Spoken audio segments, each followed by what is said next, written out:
금으로 그룹 둘을 속죄소 두 끝에 쳐서 만들되 한 그룹은 이 끝에 또 한 그룹은 저 끝에 또 속죄소 그 끝에 속죄소와 한 덩이로 연결하시며 그룹들은 그 날개를 높이 펴서 그 날개로 속죄소를 덮으며 그 얼굴을 서로 대하여 속죄소를 향하게 하고 속죄소를 위에 넣고 내가 네게 줄 증거판을 그 집에 넣어라. 같이 씁니다. 거기서 내가 너와 만나고 속죄소 위 곧 증거궤 위에 있는 두 그룹 사이에서 내가 이스라엘 자손을 위하여 내게 명령할 모든 일을 내게 이르리라. 아멘. 사람은 자기를 아무데나 보이지 않죠. 노름꾼은 도박 현장에 있을 것이고 술꾼은 술집에 있고 게임을 좋아하는 청소년들은 당연히 PC방에 있을 것입니다. 군인들은 물론 군부대에 있겠지요. 그러면 파리는 악취가 나는 상한 음식에 있는 곳이 있을 것이고 벌과 나비는 꽃이 피어 향기가 나고 또 꿀이 있는 곳에 있을 것입니다. 그러면 하나님은 어떤 곳에 임재해 계실까요? 보통 우리가 생각할 때 하나님은 아주 멋지고 영광스럽고 웅장한 황금으로 치장된 왕궁에 나타나실 것이다 이렇게 생각할 수 있겠지요. 그런데 예수님은 어느 곳에 태어나셨고 어디에 눕히셨나요? 그것이 바로 말구유, 마구간의 말구유이지 않습니까? 이 정도 힌트면 하나님의 임재가 있는 곳은 이런 화려한 환경과는 무관하다는 것을 아시겠지요? 러시아에 상트페테르부르크라는 도시가 있습니다. 17세기 말에서 18세기 초까지 러시아 황제였던 표트르 1세가 자기보다 한 세기 전에 있었던 루이 14세가 만들어 놓은 그 베르사유 궁전을 갔습니다. 프랑스에 있는 어마어마하죠. 그것을 보고 이 표트르 1세가 우와. 근데 독재자들의 특징이 뭐예요? 남한테 안 짓는 거예요. 제가 아는 어떤 분도 좀 주먹개나 쓰고 살던 분인데 어느 날 보니까 후배가 롤렉스 시계를 딱 차고 있는 거예요. 그래서 자기도 하나 샀는데 보니까 그 후배가 찬 게 더 큰 거야. 알고 보니까 자기는 여성용을 산 거야. 그래서 자기 부인이 우리 교회에 집사였거든요. 부인한테 줬어요. 그게 3천만 원짜리예요. 그리고 자기는 5천만 원짜리 큰 걸로 샀어요. 근데 나중에 신경질 나니까 그걸 뺏어다가 팔아먹었어요. 독재자들의 특징이 뭐냐? 남한테 지기 싫어하는 거죠. 그래서 이 표트르 1세가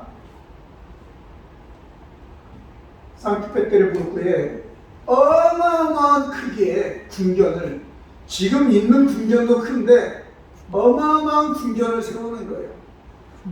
금으로 칠하고, 그때 당시는 전기도 없을 때인데 20km 밖에서 관을 통하여 물을 끌어들여서 수백 개의 분수를 세우는데 크고 작고 옆으로 나오고 위에서 쏟아지고 밑에서 올라가고 하는, 동시에 나오는 여러 가지 수백 개의 분수를 만드는데 그 분수가 다 물의 낙차를 이용해서 그렇게 솟게 만드는 거예요.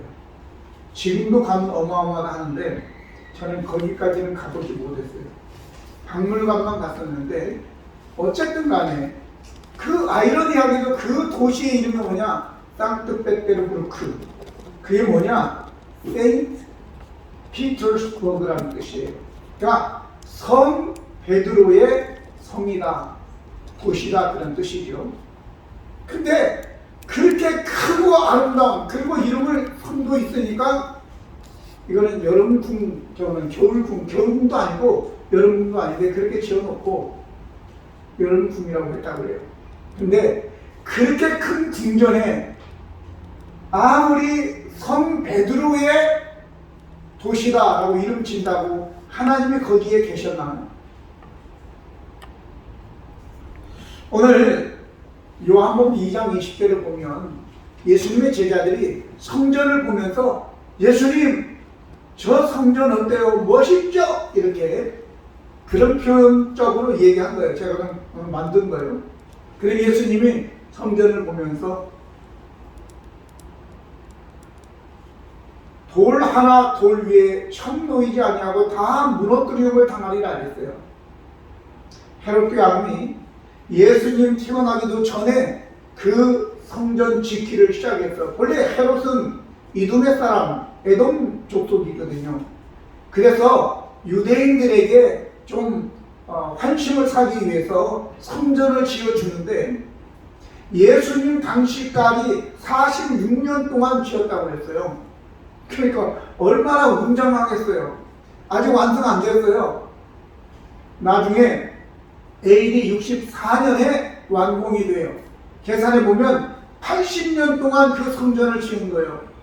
근데 완공된 이후에 6년 지난 다음에 로마의 디도 장군에 의해서 완전히 파헤쳐져서 진짜 돌 하나 돌 위에 천 놓이지 않고, 왜? 혹시 벽돌과 벽돌, 돌과 돌 사이에 금이라도 숨겨놨나 싶어가지고 다 뒤집어 버렸다는 거 아십니까? 한 번에 예수님께서 그 성전에 들어가서 너희가 하나님의 기도하는, 만민이 기도하는 집을 강도의 분열로 만들었구나 라고 얘기하고 있습니다. 46년 동안 지었다 하더라도 그곳에 진정한 예배자들이 예배를 해야지 하나님의 임재가 있지, 그렇지 않고 46년 지고 금으로 발라놨다고 해서 하나님의 임재가 있는가? 아니라는 거죠. 오늘 그러면 저와 여러분이 오늘 말씀의 주제가 여호와의 임재가 있게 하나 이죠.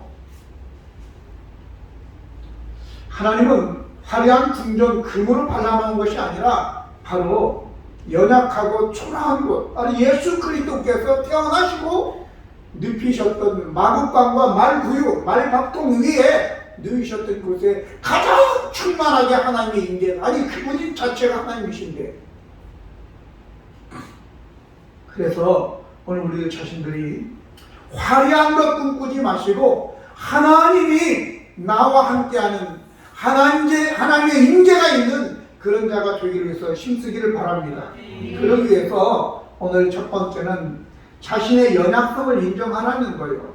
10절에 보면 그들은 조각목으로 궤를 짜되 길이는 2규빗 반, 너비는 1규빗 반, 높이는 1규빗 반이 되게 하고, 규빗이라고 하는 것은 손끝에서 팔꿈치까지예요. 팔꿈치 45cm를 얘기하니까 여기에 보면 2규빗 반이다 그러면 90에서 22.5를 더하면 되는 거죠.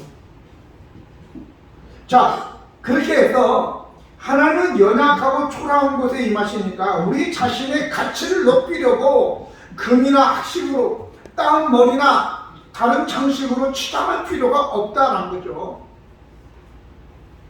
이사야 53장 2절 보면 그는 주 앞에서 자라나기를 연한 순 같고 마른 땅에서 나온 뿌리 같아서 고운 모양도 없고 풍채도 없은즉 우리가 보기에 흠모할 만한 아름다운 것이 없도다 그랬어요.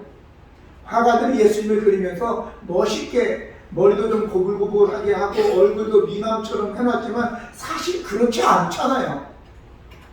흠모할 만한 것이 없다고 얘기하잖아요. 그런데 왜 우리의 마음과 눈은 자꾸 아름다운 곳에 화려한 것으로 끌리죠? 이는 우리 마음에 예수님에 대한 목마름이 없기 때문에 그렇습니다. 마태복음 5장 3절에 심령이 가난한 자는 복이 있다, 천국이 저희 것이다 이렇게 말씀하셨잖아요. 오늘 우리에게 예수님이 계시지 않기 때문에, 영생이 없기 때문에 우리의 마음이 공허한데 우리는 그걸 알지 못하는 거죠. 시편의 기자 고라 자손의 시를 보면, 시편 41편 1절 2절 보면 인도자를 따라 부르는 노래, 하나님이여 사슴이 신의 물을 찾기에 갈급함같이 내 영혼이 주를 찾기에 갈급하니이다. 내 영혼이 하나님 곧 살아계신 하나님을 갈망하나니 내가 어느 때까지, 어느 때에 나아가서 하나님의 얼굴을 배울까. 바로 예수님으로 목마르야 되는 것이죠. 오늘 이 조각록은 두 가지 의미를 가지고 있어요. 하나는 예수 그리스도를 상징하기도 하고, 때로는 저와 여러분의 그 연약성을 나타나기도 하는 것입니다. 오늘 본문에 하나님이 임재하시는 궤를 만들기 위해 특별히 조각록을 이용하여 만들라라고 했습니다. 조각록이라고 하는 것은 영어에는 아카시아 나무라고 합니다. 아카시아, 시띠나무. 이는 팔레스타인 지방에 흔한 것이에요. 왜 저 레바논의 백향목으로 멋진 향이 나고, 그리고 쭉 뻗고 그 멋있는 백향목을 사용하여 법궤를 만들지 않고 하필이면 가시나무 같은 그런 흥에 빠진 조각목을 통하여 법궤를 만들었을까?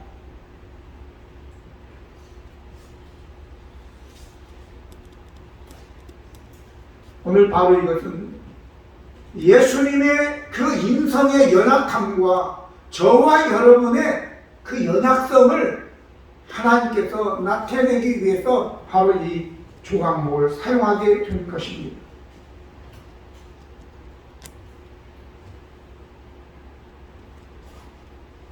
시편 103편 14절 보면, 이는 그가 우리의 체질을 아시며 우리가 단지 먼지뿐임을 기억하시므로다.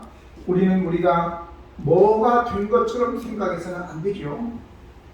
이런 자들의 특징은 교만한 것이고, 교만한 자의 특징은 결국 자신을 왕으로 생각하고 남의 말은 절대 안 듣고, 그러다 보니 예수님도 부인하게 되어지는 것입니다. 인간의 생명은 코에 있죠. 호흡이 끊어지면 휴지조각 한 장에 바람도 불어지지 않아요. 그래서 죽었는지 살았는지 휴지조각 하나 찢어가지고 코에다 이렇게 대보면 숨을 안 쉬면 죽은 거예요, 그거.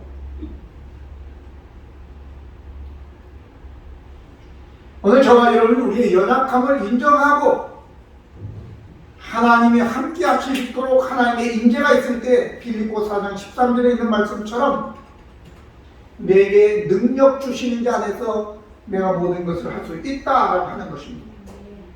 하나님은 야고보서 4장 6절에 교만한 자를 물리치시고 겸손한 자에게 은혜를 주신다고 하셨습니다. 또한 하나님의 임재가 있게 하기 위해서는 두 번째는 예수님의 의로 안팎을 쌓아야 되는데, 12절 보면 너는 순금으로 그것을 싸되 그 안팎을 싸고 뒤쪽 가장자리로 돌아가며 금태를 두르고 오라고 얘기하고 있습니다. 조각목은 그 자체가 건조하면 뒤틀리고 습기가 많으면 쉽게 썩어버리는 그런 약한 거예요. 요즘에는 방부목이라고 그래가지고 비 맞춰도 안 썩어요. 저 우리 들어온 현관에 있는 나무가 바로 그런 나무예요. 여기 바닥에 깔린 것도 방부목이에요. 물로 청소해도 안 썩어요. 이거 지금 16, 17년 됐는데 안 썩잖아요. 방부목. 그런데 조각목은 방부목이 아니에요. 저와 여러분도 마찬가지예요. 건조하면 뒤틀리고, 조금만 치게 세우면 교만해지고, 조금만 우울해지면 그냥 나락에 떨어진 것 같이 그냥 썩어버리는 그런 연약한 우리들이란 말이에요. 그렇기 때문에 순금으로 안팎을 싸라고 얘기한 거예요. 그게 무슨 의미냐? 바로 순금이신 순수한 예수 그리스도로 안팎을 싼다. 예수님의 의로 우리가 뒤집어 써야지 하나님이 임재하는 그런 사람이 된다는 것입니다. 할렐루야. 그래서 로마서 13장 14절에 오직 주 예수 그리스도로 옷 입고 정욕을 위하여 육신의 일을 도모하지 말라고 얘기한 것입니다. 주 예수 그리스도로 옷 입으라는 거예요. 그리스도의 의로 우리가 안팎을 쌓아야 된다는 거예요. 고린도서 5장 21절에 하나님의 죄를 알지도 못하신 이를 우리를 대신하여 죄를 삼으신 것은 우리로 하여금 그 안에서 하나님의 의가 되게 하게 하심이라 그랬어요. 예수님이 우리가 예수를 믿고 십자가에 오르신 피로 죄 씻음을 받을 때 이것이 바로 순금, 죄가 없으신 예수님으로 우리가 덮어 씌워지는 거예요. 어느 날 임금이 잔치를 베풀어 놓고 사람들을 초대했어요. 그냥 안 오는 거예요. 뭐 어떤 사람은 장가 갔다고, 어떤 사람은 토를 쌌다고, 어떤 사람은 사업자 바쁘다고, 어떤 사람은 땅을 썼다고. 그러니까 아무데나 가서 빨리빨리 다 채워! 그래가지고 종들이 나가서 막 사거리 저기 어디 가서 막 다 채워 넣었어요. 그 임금이 잔치를 베풀고 손님들을 보러 밖으로 나갔는데 걔 중에 그렇다고 그냥 예복을 안 입은 놈이 있는 거예요. 그러니까 손발을 묶어서 어두운데 내 던지라 라고 마태복음 22장 11절로 13절에 기록하는 거예요. 여러분과 저가 우리의 이 모습 이대로 주받으시옵소서 거기서 되는 게 아니에요. 회개하고 돌이켜 예수 그리스도의 의를 힘입어야지만이 잔치에 참여하는 자가 되는 거예요. 예복을 입는 거예요. 그게 계시록 3장 4절 5절 보면 그러나 사대에 그 옷을 더럽히지 아니한 자 몇 명이 내게 있어 흰옷을 입고 나와 함께 다니리니 그들은 합당한 자인 연고라 그랬어요. 5절에 이기는 자는 이와 같이 흰옷을 입을 것이요 라고 얘기하고 있습니다. 흰옷을 입어야 된다고요. 세 번째는 금으로 그렇게 하고 다리 위에다가 고리를 4개를 만들고 채를 빼어서 들고 다니는데 그게 무슨 뜻일까? 우리 스스로 할 수 있는 거 아무것도 없는 거예요. 아무리 금으로 안팎을 쌌다 하더라도 그 괴가 스스로 움직이고 돌아다닐 수 있나요? 금고리 넷을 부어 만들어 그 4발에 달되 이쪽에 2고리 저쪽에 2고리를 달며 조각목으로 채를 만들어 금으로 싸고 그 채를 괴 양쪽 고리에 꿰어서 괴를 매게 하며 채를 괴의 고리에 꿰인 대로 두고 빼내지 말지며 라고 얘기하고 있습니다.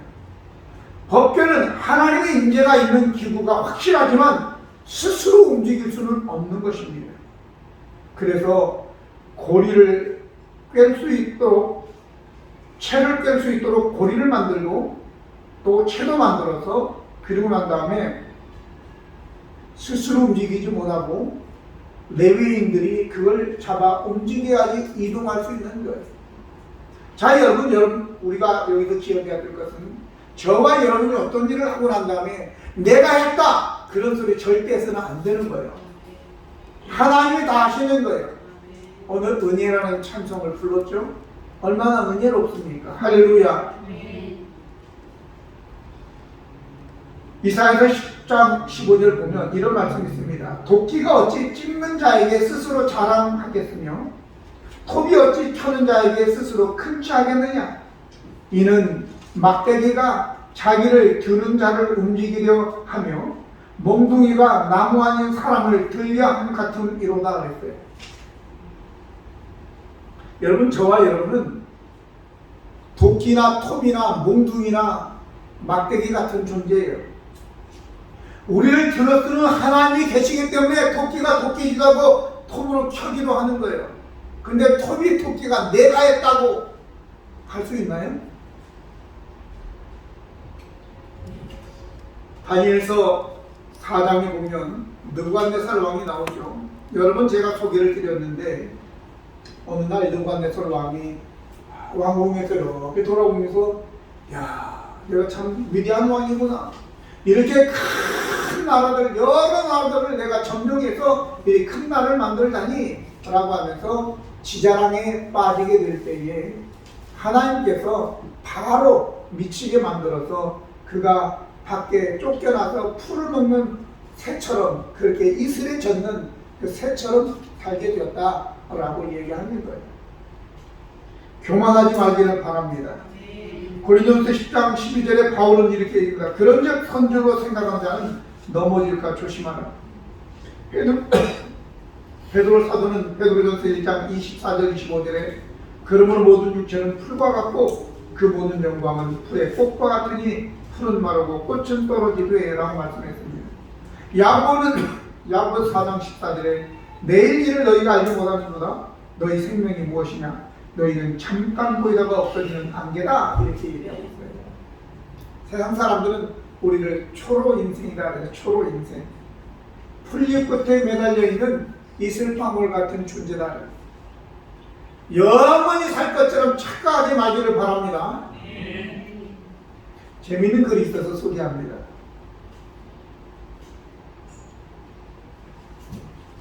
이런 우스운 이야기가 있습니다. 시어머니들이 착각하는 거예요. 아들이 장가가도 아내보다 어머니인 자신을 더 챙길 것이라고 하는 착각이죠.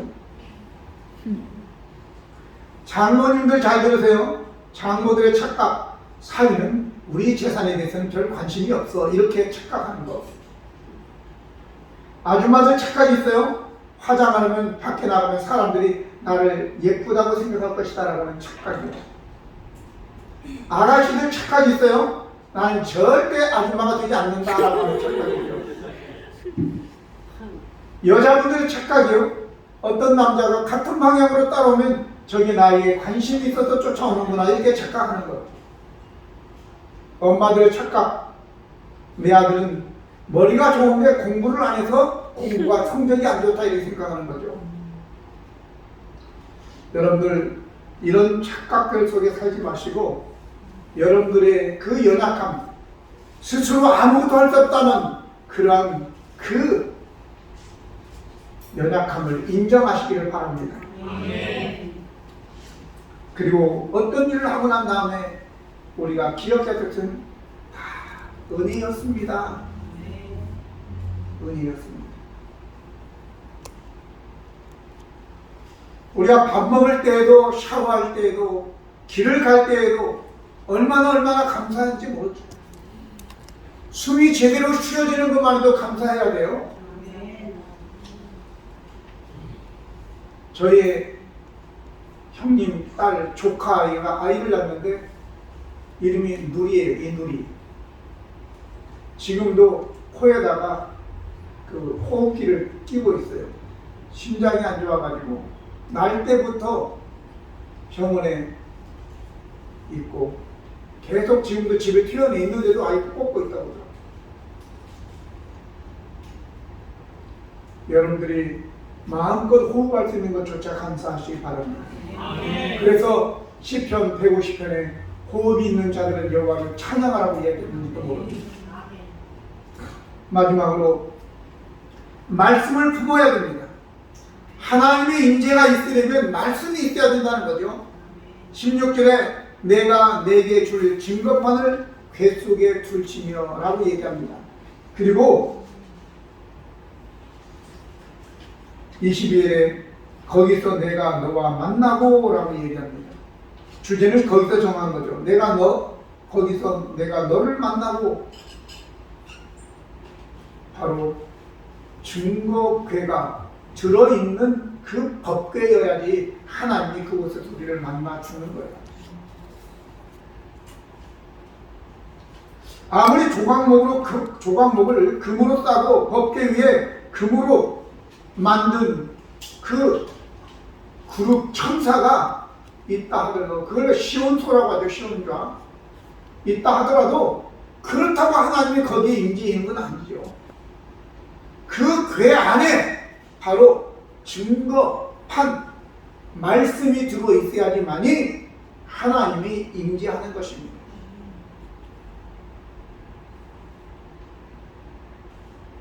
아무리 멋진 보석으로 꾸미고 멋진 나무와 돌로 꾸몄다 하더라도 아무리 크게 궁궐을 짓고 아무리 화려한 분수가 나오더라도 그러기 때문에 하나님이 그것에 임재하는 것은 아니에요.